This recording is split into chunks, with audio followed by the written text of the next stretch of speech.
Hey everybody, welcome back to the channel. Fish Den 365, Den Haring here, and today we're going to be talking about striper fishing at night. We're going to go in depth. You're going to want to watch this if you've wanted to do this, if you've been fishing for stripers.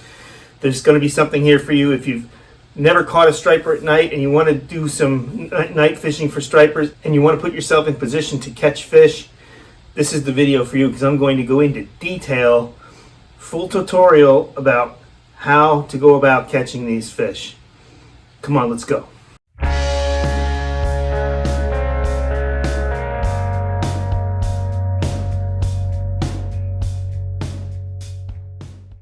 Hey, before we get too far, I just want to make an appeal to give me a thumbs up if you like the video, if you like the contents. This one is going to be an in-depth video on striper fishing, so if you would, give me that thumbs up. That helps me get this out in front of more people, helps me grow my channel, which is what I'm trying to do. If you haven't done so, subscribe. I mean, I think when I look at some of the videos, probably 40% of the people who are watching it subscribe. So if you've been watching my videos for a bit and you're getting something from them, and you can, please subscribe. That means quite a bit to me as well. Deeply appreciate it. Let's go forward. So, I live here in eastern Pennsylvania, and fortunately for me, there's a lot of opportunity for these fish, both purebred and hybrid stripers, in our lakes and rivers as well. And that wasn't always the case. If we go back 30 years, 40 years, there were very little, maybe no opportunities. The only two places I can think of that had stripers back then were maybe the Delaware River, but back then it was so polluted that the fishing was horrible. And then I'm not quite sure about Raystown Lake. There may have been stripers back in the lake at that time. But since that time, there's been many efforts to stock stripers and hybrid stripers in multiple lakes throughout eastern Pennsylvania and New Jersey as well. So in New Jersey, you have Lake Hopatcong, you have Spruce Run Reservoir. I'm not sure if there's hybrids in Round Valley. At one time there was. I don't know if there is anymore. And moving westward into Pennsylvania, you've got Nakamixon in the southeast. You've got Blue Marsh. You've got Beltsville, Lake Wallenpaupack. Go a little further west, you have Raystown. Further west still, you have Lake Arthur. And there's a couple other lakes between here and there that also have hybrid stripers in them.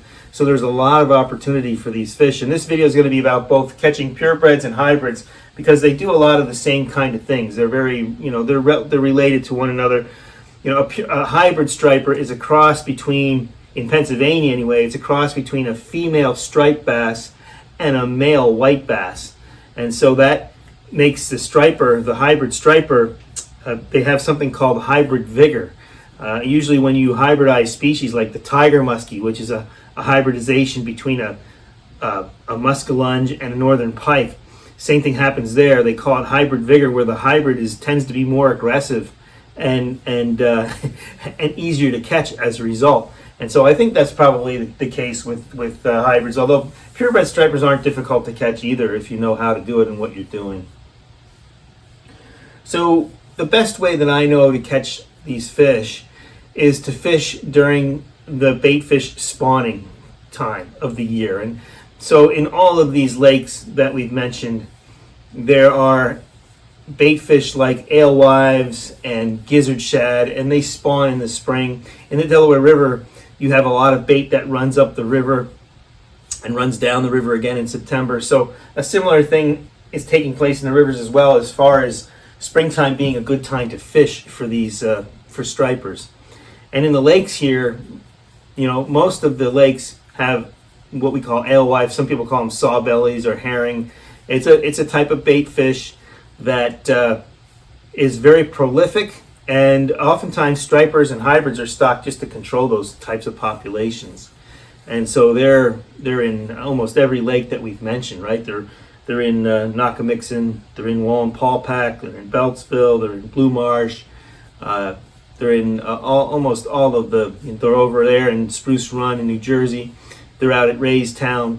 And then some of the lakes also have additional pelagic bait fish. Pelagic means that the fish don't really relate to structure. They just roam in big schools and they eat plankton. And oftentimes when the humidity is high, the bait fish will rise up in the water column. So in September, for example, if you have a very humid day, many times on the humid days, you'll see big circles of bait fish. Those are usually alewives and or gizzard shad that are on the surface. They like to be up high in the water column on those humid days. And so some of these lakes also have gizzard shad, which go quite big. And Nockamixon, it's not uncommon to have gizzard shad this big. I've seen them that big already in there. A lot of them are more like this, but that's a big meal for any predator fish. And at Knox, there's a lot of predator fish, big largemouth muskie in there, big giant catfish, striped bass. Now, the way these lakes have been managed in recent years has changed on and off. For a while there, they were stocking hybrids in certain lakes, and then they stopped the hybrid stocking and put purebreds only in. And there's always these different reasons given, but none of it makes a lot of sense because there doesn't seem to be any coordinated effort between the management of the lakes within one state, Pennsylvania, let alone another state, New Jersey. But what we heard about, for a while, Lake Nockamixon was probably the best hybrid fishery in all of Pennsylvania. That and Lake Arthur back in the day, back in the 90s. That was unbelievable how good it was and how many hybrids were in there and how it would be at nighttime. It sounded like Pearl Harbor out there when they would be bashing on these spawning alewives. But over the years, they've reduced the numbers of stocked hybrids in Nockamixon. Many years, I don't think they stocked them at all. And when I talked to some of the fisheries biologists about that, one of the reasons that they gave was that they were concerned. Now, the hybrid striped bass is supposed to be sterile. It isn't supposed to be able to reproduce, but apparently there's been some documented cases where they have been able to reproduce with purebred stripers of the species. And so the concern was that some of these hybrids would go over the dam, and they do that. They go into the dam and they can get into the Delaware River. And the concern was that they could somehow interbreed with the purebred stripers, and then that could hurt the purebred striper stock in the oceans and in the rivers in this area. I don't think there's ever been any proof of that being the case. And what doesn't make sense is one lake, Nockamixon, is being managed that way. At the same time, you have Spruce Run, very nearby, being managed with all hybrid stripers, or a bunch of hybrids being put in Blue Marsh. What's to stop them from getting into the same stocks of stripers in the ocean? Nothing. So it doesn't ever make any sense. And there's some controversy going on right now with Lake Wallenpaupack, and I have to dig into it a little bit. I'm not sure that apparently the Fish Commission was stating that they're not going to stock one of the two species, either hybrids or purebreds. Probably the hybrids, but I'm not sure anymore. I've heard two different stories. Not stocking purebreds makes no sense at all. So I don't think it's that, but I'll dig into that and maybe report on that in a future date. But this just gives you an idea for what's going on in this area. But what I'm going to talk about, the techniques and the methods and everything, they're going to definitely work in the lakes that I've mentioned, in the river too. But I'm quite sure they'll work in other areas and in other states that have these same species of fish. You might have to adapt your techniques to the bait fish that's prevalent in your water. For example, maybe it's threadfin shad instead of alewives. So you just adjust to what the threadfin shad are doing, how they spawn.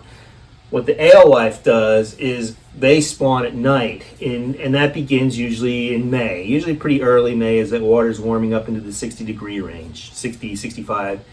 They begin spawning then, and this spawning activity, it lasts a good, it can last 2 months. It can go right through May, right through June, and into depending where you're fishing, the further north, the longer it goes. It can go right through a good part of July as well. And so what happens is these fish, they come shallow at night. They usually get on points, shallow areas. They go to the bank. They come off. Remember, they're pelagic, so they're out roaming around. But when it's time to spawn, they get close to the bank, and they do this spawning ritual, I'll call it, where one or two or three of these, or maybe more of these bait fish will rub together and go into a circle on the surface. And so you'll hear that. And I remember, if you're not familiar with this, people might think that is big fish, eating or something. I've actually had people come to the lake and they hear that and they say, "Oh, you hear those big fish?" And I'm like, "Yeah, they're just alewives. Just listen a little longer and you'll hear the real big fish." Because what happens then is, over time, as the stripers start to move in, they start feeding on them. And when that happens, there's no doubt about what's going on. They're feeding on it, because that sound that they make, I think my friend Steve Benner said it best, it sounds like someone took a shovel and just smashed it on the surface of the water. It's just kaboosh. And it's just an incredible sound that these fish make when they're eating on these bait fish. And I'm going to share some details about some things that I've learned recently about when to adjust what you're throwing for these things. Because I like to throw topwater for them, but sometimes topwater may not be the most effective technique, depending on what the stripers are doing and how they're feeding. So I think one of the things that I'd like to talk about next is some of the baits that I like to throw. But before we do that, we'll talk about equipment. I like, when you're fishing for stripers, these fish are big, right? In some of these systems, they can be 30, 40 pounds that we're talking about. And so when you have a fish that big, you have to have equipment that's capable of handling that. Otherwise, you're not likely to land the fish. In other words, if you're using light spinning gear or a light bait caster, they can spool you. They can actually take all the line off your reel and just break your line and you're done. So you want to consider that when you're fishing for these. Now, it depends on how you're fishing, right? If you're in a boat, you have some more options to you. You can chase after the fish a little bit, as compared to if you're on the bank, where you're stuck on the bank. You have to just be able to get that fish to you somehow. So, I always base my equipment on what I'm doing and how I want to fish. For me, the most important thing is there's two things. One is to make sure that I can handle a big fish with the rod I have. And it doesn't mean that it has to be a heavy action rod. I can catch a giant striper on a medium action rod under the right circumstances. If I'm in a boat, and sometimes I'll use a medium action rod when I'm fishing certain topwater lures, like this one. This is my favorite all-time topwater lure. It's called the Norman Top Dollar. It's not very heavy, so it requires a rod. And I don't like to throw a spinning rod for these fish. I prefer a bait caster. It's just my preference. It doesn't have to be that way. But you're not going to throw this bait very far with a heavy bait casting outfit. You need a medium to a medium heavy. I like to use a topwater twitching rod for this. I can throw it a good distance, and I can work the bait the way I need it to work, which gives me the most opportunity to get the most strikes, which gives me the most opportunity to get the most fish to the boat. Because I've learned how to play them over the years, and even on a medium rod, I can get a giant fish to the boat. Where I can get away with it, though, I will go with a heavier rod. For example, if I'm throwing this blue striper, which is a much heavier bait, well, then I'm going to go with a medium heavy rod every time, because I want to be able to move those stripers and fight those stripers in such a way where I can get them to the boat. And there's another reason to use heavier equipment. And that is as the season goes on. We're in late June now, and we've been very fortunate. It's been pretty cool overall. The water temperatures are pretty low for this time of year, and that's because we had some cool temperatures and cooler nights. But what happens is, as the season progresses, that water temperature rises, and this is especially true for the purebreds. When you catch them, if you're using light equipment, they'll wear themselves down to the point of not being able to recover unless you resuscitate them properly. So let's say if you're going to keep them and eat them, that's fine. But if you want to put them back, like I usually do, then if you're using light equipment, they're going to have a less chance of survival than if you use heavier equipment and get them to the boat faster while they still have some energy. That's the goal, is to get them in a little quicker, get them off the hook, get them back in the water. And even then, when that water's above 70 degrees, the best thing to do is just hold them by the tail and just hold them for a while until they're ready to move out of your hand. If you were to just throw them over back, they might not have the energy to get back down, and they may float on the top of the water, and they'll die if you don't resuscitate them. But it's very simple to resuscitate them. You just hold them in the water, hold their tail, let them breathe. Might take a few minutes, might take 5 minutes, might take a minute. But eventually they're going to tell you when they're ready to go. They'll just bolt right out of your hand. And then you know you've resuscitated them and they're good. The hybrids, they don't need as much of that because they have, what's the deal with the purebreds is they're really a saltwater fish. It was found by accident that they can live in fresh water. They spawn in fresh water, but they can live year round in fresh water. But when that water temperature gets into the 70s, they can get really exhausted. And so you have to resuscitate them. I like to try and resuscitate the hybrids too, but I find that they get resuscitated much quicker in those warmer waters because they have that white bass side to them, which is a freshwater fish. So I think they recover better because of it. All right, so we talked about equipment. use the heaviest you can get away with. But for me, what trumps that is using the equipment that allows me to fish the bait the way I need to fish it to get hook sets. Let's talk a little bit about boat organization and lights. So you're out at night, you definitely want to make sure you have some lights with you. I usually have 2 or 3. I usually have a light like this that I can shine if I need it, just as a backup. I have a small one that is extremely bright. The one that I rely on the most is a headlamp, and there's just so many of these available today. This one's one my son got me, Anthony. It's really, really nice. It's called a Black Diamond, and it has multiple functions on it. One is that it's got a really bright searchlight that I like to shine when I'm fighting a fish. I can see the fish down there real nice with it. You can make it even brighter by hitting a second button. And the other nice thing about it is you can turn it to a red light. And red is very beneficial. Now you could also make this a blue light or a green light. There's green and blue. But I find that for my use, red is fine. Red and just the normal spotlight is what I like to use. But the nice thing about the red light is that you can use the red light to retie, to see what you're doing. Recently I had a hook in my finger. I used the red light to when I had the guy yank it out from fishing line trick. You can change your lures. You can do a lot of things with that red light where you can just see right in front of you. And then as soon as you shut it off, your eyes quickly adjust to the dark again. Whereas when you have that spotlight on, you turn that on and it's very, very bright. And if you turn that off, it takes a little while for your eyes to adjust to the dark again. It's actually hard to see. It's almost a little blinding for a while until your eyes adjust back to the dark. So I like to use that red light when I'm changing baits or doing some kind of organization in the boat. And then I'll use that beam, that search beam light for when I'm fighting a fish so I can see what's going on and see to net it. The other light that I'll have is a phone. My cell phone it's an Apple iPhone, and it has a good light on it too. The main point is that you have more than one source of light, because things go wrong. You can have batteries die in your headlamp, or you can fall off into the lake. Definitely want to make sure you have backup lighting in the boat, because you just never know what might come up, hook in the finger, whatever the case may be, where you need a light that can save your day. The other thing about the boat, having the boat organized, is you want to have your decks and the area as clear as you can. So just a rod or 2 on deck. You don't need a lot of rods, just enough so that you might want a rod or 2 set up for a couple of baits, but you want to have them to the sides. You want to have a lot of open area that you can walk around the boat with not a lot of clutter. You don't want to be tripping and stumbling over stuff when a striper is taking you around, because they will do this. They'll take you from the front and force you to go to the back of the boat when they try and get under that motor. They're big enough, they're gonna take you around the boat a few times sometimes. So you have to be ready to be able to walk around the boat. You want to remove the clutter as much as you can. And along with that, you want to make sure that your net is readily available. You want to have it in a position where you can easily grab it from wherever you are.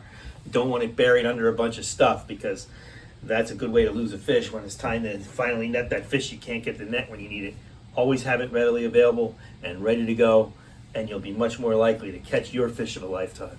Usually what I do is I'll have a tackle box with me that has some extra line, some pliers, some cutters, and a number of baits that I'm typically going to use for striper fishing at night. I usually set up the box before I go. It's got what I need in it, it's organized, and I'm ready to go. All right, so we talked about one of my favorite baits, right? This is the Norman Top Dollar. It's no longer in production. It's very hard to get, and it's expensive to get. The only way I know how to get this is to find an old country tackle shop in the middle of nowhere and hope that they have a few. And I'm sure there's a few out there that still do. But the other way is to get them on, Etsy or eBay or those kind of things. And if you do that, you're going to have to be willing to spend some money to get one. But for this kind of fishing in this area, the reason why this I feel does so well for me is because where I throw it, the bait fish look exactly like it. They're the exact same size. They're the same shape. They got the same width across the back. the bait just looks like what these fish are feeding on, and it makes it a very effective bait to throw, both day and night. By the way, I've caught fish fishing this in the fall during daylight hours as well, when the stripers are up and chasing bait that way. But it's an incredibly effective bait fishing the springtime, nighttime bite when the alewives are up. Now, I've caught stripers on all kinds of other baits as well, and this isn't always the best bait to use. If the alewives are twice this size, well, I might try something different before I throw this bait. And at some of the lakes, they are twice the size. At Nakamixon, that lake is very fertile, and because of that, the alewives are much bigger than this in most cases, in most years. But I catch them on a lot of different baits. But in the systems that I like to fish the most, where the bait fish is this size, this by far outshines the other baits. Another one of the lures that I really, really like a lot, especially where the alewives are a little larger, is the Cordell Redfin. This is a bait that's readily available today. You can see this is a chrome black, and I put some decal on it that just gives it a little extra shine. You can see some of the paint's been torn off there from fish. And this one was always one of my standards at Nakamixon fishing at night, and still is. It's a really good bait to throw. It catches stripers. It catches other fish too, like largemouth and catfish, anything that's eating on those alewives and gizzard shad. But this is a good bait. Staying with the larger size baits, this is another one. This is a jointed Cordell Redfin. It actually has a little bit of a larger profile than the one I just showed, and so this is another good choice for when you have the larger bait fish. This is a cool bait here. This is a Rippling Redfin. A buddy of mine, Steve Benner, gave me this. It's like a special color. It's not Smoky Joe.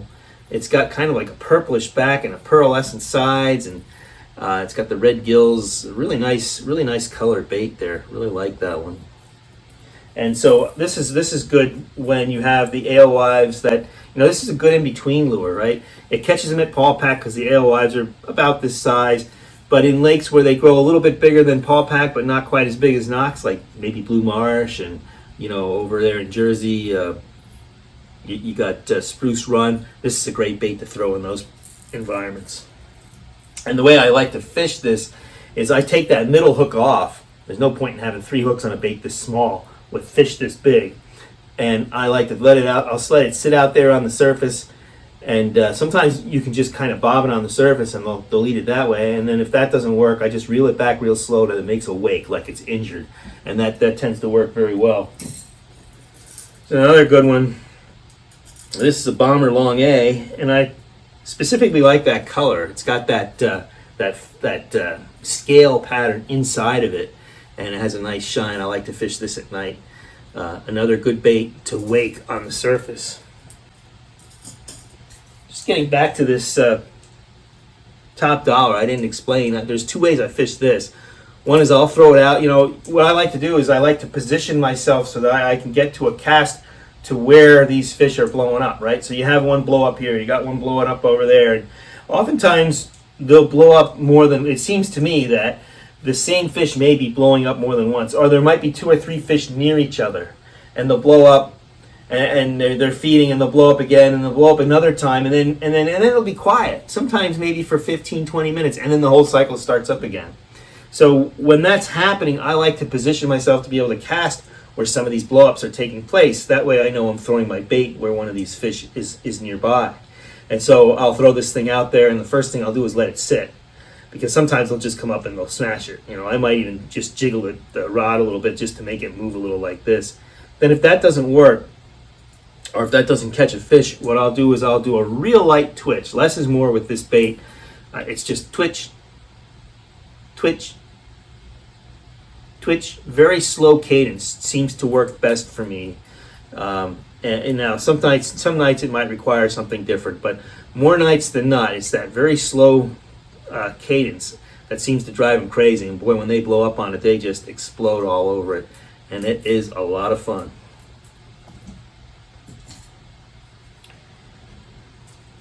So here's another lure. This is called the Cordell Blue Striper. This one is a custom painted one. You don't need a custom painted one at night. Any color will do at night. But this could be fished a couple of ways. It's heavy, so when you throw it out there, if you don't do anything, it's going to sink. It sinks.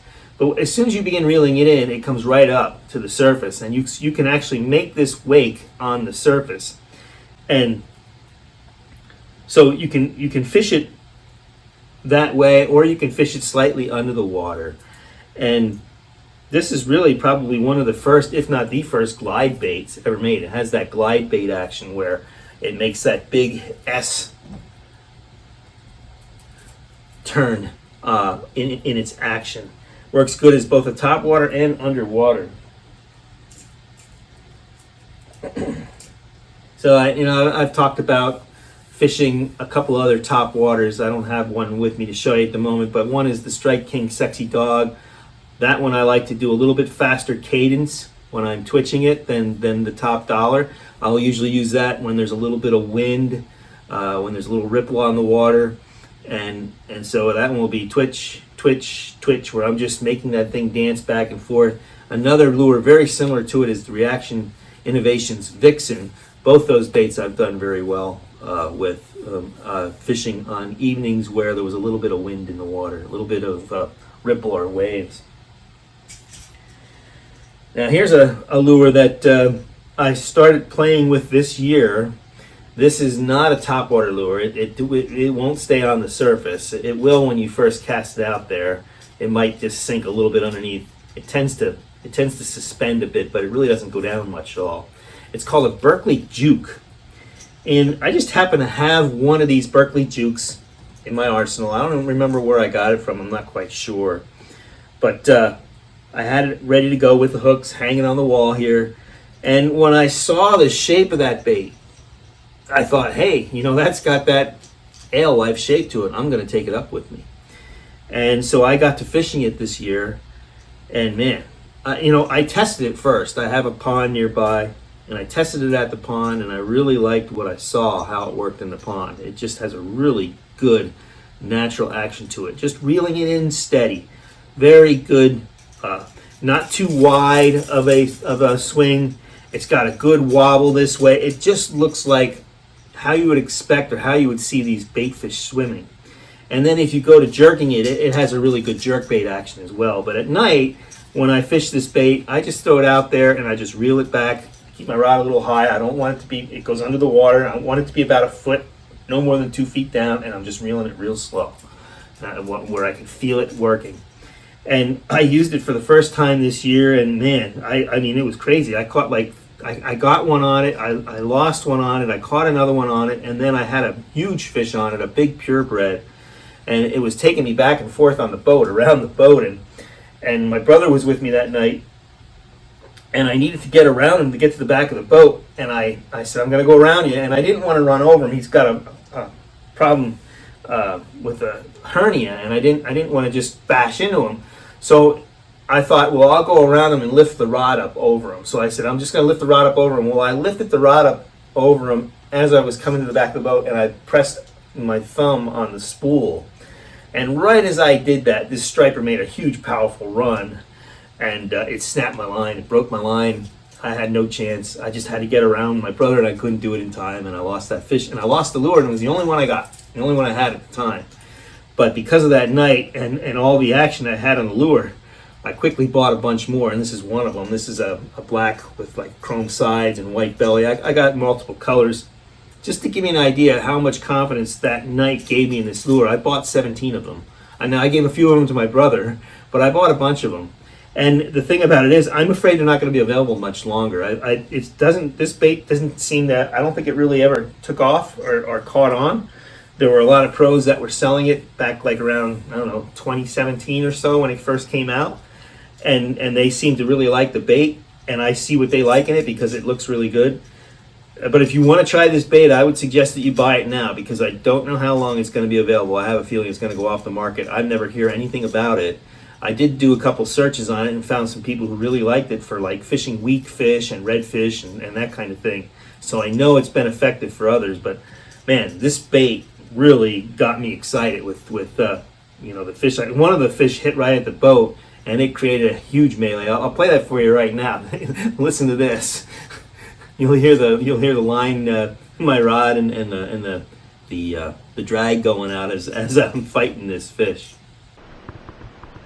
Ooh, smash the juke right at the boat. Whoa! Oh my gosh!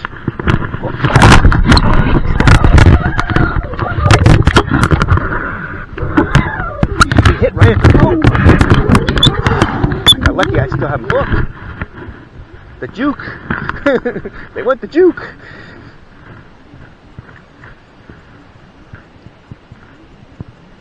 Trying to get my light right. There.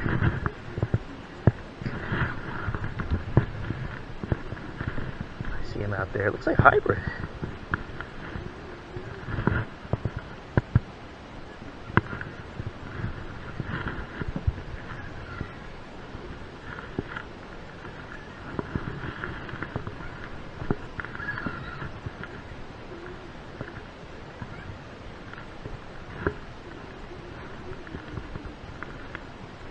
Going for the trees. See him. He's got the net.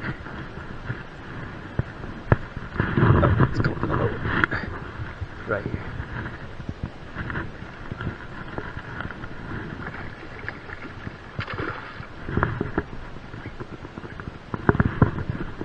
Yeah, I know. Down deeper. Bring him over here.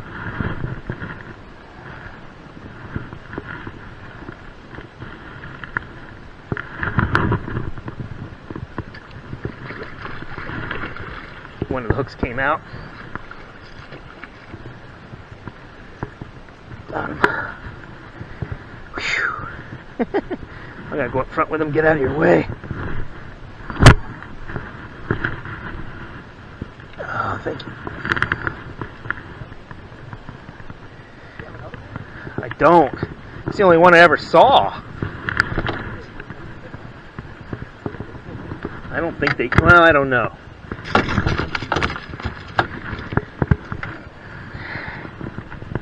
Mess. Right at the boat again.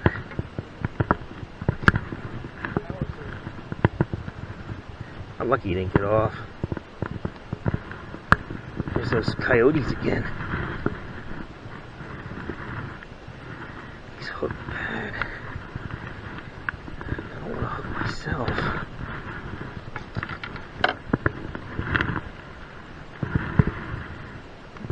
Too many. Now it's a little better.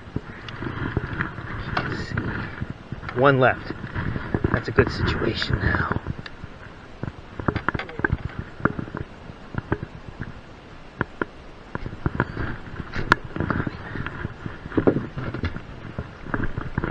Hold still.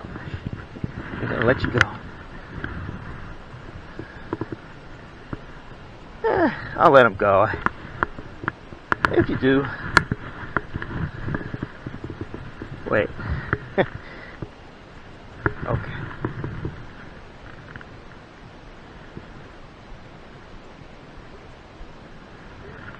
Learning a little something, Mart, when they don't want the topwater stuff. Yeah. Okay, so that's the Berkeley juke, and really good bait. Yeah, between that juke and the blue striper, I think I have two good baits for when they're not quite coming to the surface. And that is probably the big thing that I want to get across in this video that I haven't talked about before. And it's kind of embarrassing for me because I've noticed what I'm going to talk to you about. I've noticed before, but I never put it together until this year. At least I don't think I have. Not like I did this year anyway. And so, you know, I have a lot of videos on stripers and striper fishing at night. My most watched video, which has like almost 60,000 views, is a striper video. And I think people find it entertaining because I talk about all most of the things I'm talking about here, but also how it can be addictive and you have to be careful because it can ruin relationships and all that good stuff. But but this video I'm going to explain something that I have not explained before because I don't think that I observed it or became aware of it. And that is, this year I've got better at understanding what to throw and when. So I've already explained, you know, when the water's calm, I like this bait. I like this top dollar overall. If there's a little bit of a ripple, well then I like this sexy dog, and I like the Vixen from Reaction Innovations. Storm Chug Bug's another one that I like. Something that makes a little more noise and is a little more noticeable for the fish to catch on. But here's the part that you're going to want to really pay attention to. So I've always noticed this over the years and never could never really figure out what it meant. You know, and I've mentioned some of this, right? I've talked about when you first get out there, whether it's in May or whether it's in the particular night that you're fishing. When the fish first come in, these baits tend to do better. The ones that are wake baits, when in May, they do better than they do in June, and that's because I think it's an easy meal. The fish see them and they're wanting to eat. But imagine this is going on now. Every night the spawn is happening. Every night these alewives are doing this little, I call it a circle jerk. They do this little circle thing on the surface. So every night they're doing that. Every single night. And so the fish start keying in on that. And so some of these wake baits, I don't think they are quite as effective later on. And this is also true in a particular night. Usually when the stripers first come in and they're hungry and they want to eat, these baits tend to do better when they first come in. So let's say I get out there at 10 o'clock, 11 o'clock, I hear the first ones blowing up. You know, I'm usually throwing something like this, a wake bait. And then as the night goes on and as the season goes on, both things are true.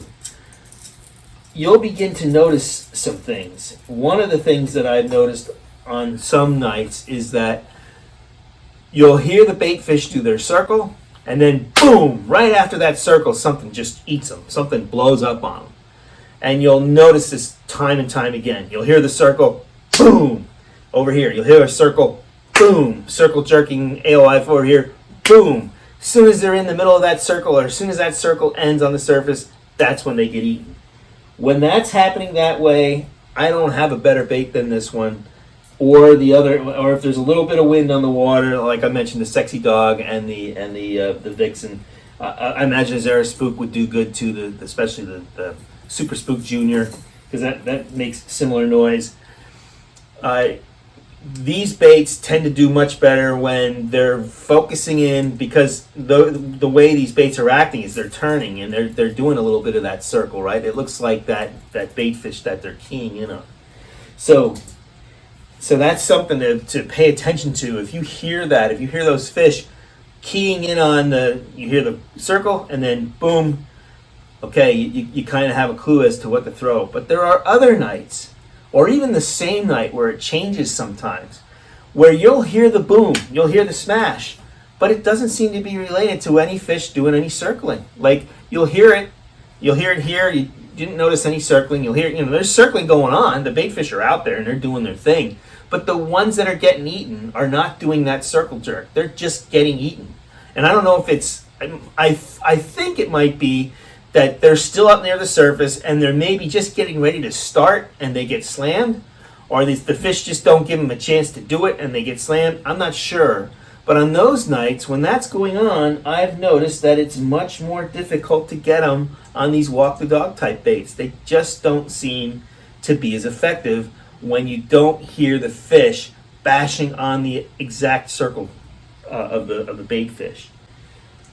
And so what I do then is I'll fish something slightly underwater, because I've thrown the wake baits during that time, and I've caught a few that way, but boy, not the numbers that I would expect to catch with how much activity there is, how much feeding activity. But what I've learned is that is the time to throw the blue striper, and that is the time to throw the Berkeley juke, where they're just about a foot under the water, a foot to 6 inches under the water, and the fish, the stripers and hybrids both, they'll come up and they'll just be some of the hardest hits you'll ever get. And it doesn't make a splash because they're under the water, but man, you got to watch they don't rip the rod out of your hand. That's one of the things I learned this year. So if you're hearing that smash and it doesn't seem to be related to the actual bait fish circling, try something that goes under the water a little bit, just a foot or so, a foot or two at the max. Throw it out there, reel it back, steady and slow. You don't have to do any jerk. It's not like daytime where you're fishing jerk baits for bass. Just steady and slow. Let them go and get it. They're wanting to feed. They're out there bashing. They want to eat. Give them something that they're going to easily key in on and get to. And that's what I've learned, and that's what I'll share with you here. It took me a lot of years to learn that. So, I give it away, but I hope people appreciate what I'm really stating here, because this is an observation that took me a long time to realize what it really meant and how to capitalize on it. And so if you do the things that I'm talking about here, in the lakes that I've talked about during the times that we're talking about when these alewives are spawning, you're going to put yourself in a position to catch stripers if you haven't caught them before. You're going to have opportunities. You're going to hook some, and you're going to learn quickly how to land them. And that's the other thing we probably should talk about, right? Because these fish are strong, and you can have the heaviest equipment in the world, but it won't matter if you have a weak link, if you have a weak snap, if you have weak hooks, weak split rings. Whatever the weakest link is, these fish will take advantage of. They'll bend your hooks. They'll straighten out split rings. They'll crush snaps that are cheap and no good. They'll break line that's not strong or not fresh. So when you go striper fishing, it's really important to prepare completely. You make sure you've got fresh line on there. Like I said, I like to fish braided line, usually 20-pound test braid, and then I'll throw a rod length or two of monofilament on. I like that stretch because I want to give the fish a little bit of stretch in the line, because if I don't, I can tend to pull the hooks out of their mouth on the hook set, or they can straighten the hooks out on me, or even potentially break the line if they're giants. So having that stretch with a monofilament is worthwhile to me. Now, there is a weak link, right? I tie that knot from the monofilament to the braid, and some people say, well, you're asking for trouble there, and they're not wrong, because it is a link that you don't have to have. I suppose you can just fish monofilament and do it that way, but for me, I like that braid. I like to feel what the bait's doing, and the braid allows me to do that. And I have confidence in the knot that I tie. I use a uni to uni knot or a double uni knot, but there are many knots that you can use. I would say use whatever works best for you. And that's what I do. And so, your line should be fresh, it should be strong. I like Gamakatsu EWG hooks. These are not 2 times strong or 3 times strong. So if you don't play the fish right, they will bend these hooks. They can bend these hooks straight out, a strong fish.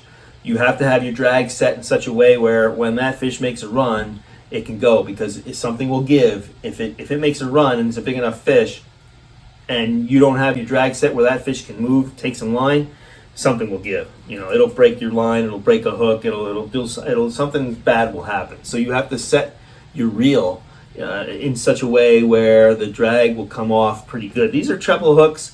I don't set my drag real tight. I don't set it extremely loose.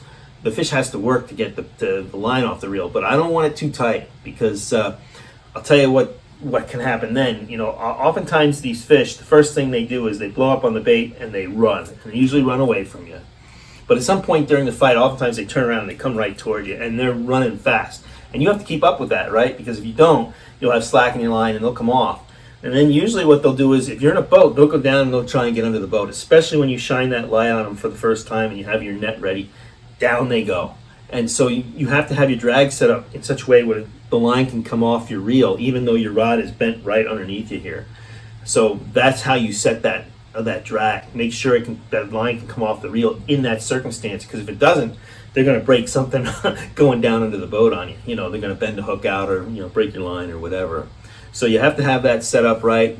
You'll learn that. You get a couple of opportunities to catch these fish, you'll start to learn what to do and how to play them. And then, you want a good sized net. You need a big net for these fish, because they're big fish. And the last thing you want is have a net too small to actually net the fish and they flop out. One of the first times I had a giant striper on at Wallenpaupack, my wife was with me. She still doesn't live this down. My brother likes to bring this up now and then. I had a big net. It was big enough, but I had the fish ready for her to net, and it was such a big purebred that she kind of got stunned. She was just staring at it in there with my headlight on it. And I said, net it, and she dipped the net down to net the fish, but right at that moment the fish went down and the hook caught on the net. So she lifted the net up, and the fish is on the hook down here, and the top hook is was on redfin. Top hook was in the net, and so the fish is out of the water, and it's a big one, and it just wiggles a little bit, bloop, flops off and swims off, and I lost the fish. So, you know, you want to make sure you have the right netting situation. So you need a big net. You don't want to chase the fish with the net. You always want the person to direct the fish, tire that fish out enough to direct the fish head first into the net. Do not go after the fish with the net. It never works. You'll hook onto the hook and you'll lose the fish of a lifetime. So a couple of things there. The other thing about fighting these fish is it's best to keep your rod in one position, not be doing a whole lot of this kind of thing. Sometimes you have to, right? Sometimes you have to move from one side of the boat, like going around the boat, fine. But you don't want unnecessary movement in your rod. You want to keep good tension on the fish throughout the entire fight. And the reason for that is if you're moving your rod back and forth like that, you're just all you're really doing is increasing the chance of throwing more slack in the line and allowing that fish to get off. So that's a little bit about fighting the fish. Well, I hope you got something from the video. This was a you know, comprehensive one here, and I really enjoy fishing for stripers, and I'm hoping that I've shared something with you to help you too. If you like the video, give me the thumbs up. Don't forget to subscribe to the channel. Got lots of more good content coming up. Looking forward to bringing that to you. Keep it tuned here. We'll have something very soon. If you hit if you subscribe and hit that bell, it'll give you a notification for when the next video is coming out. Hope to see you on the water, and as always, may God bless your fishing endeavors.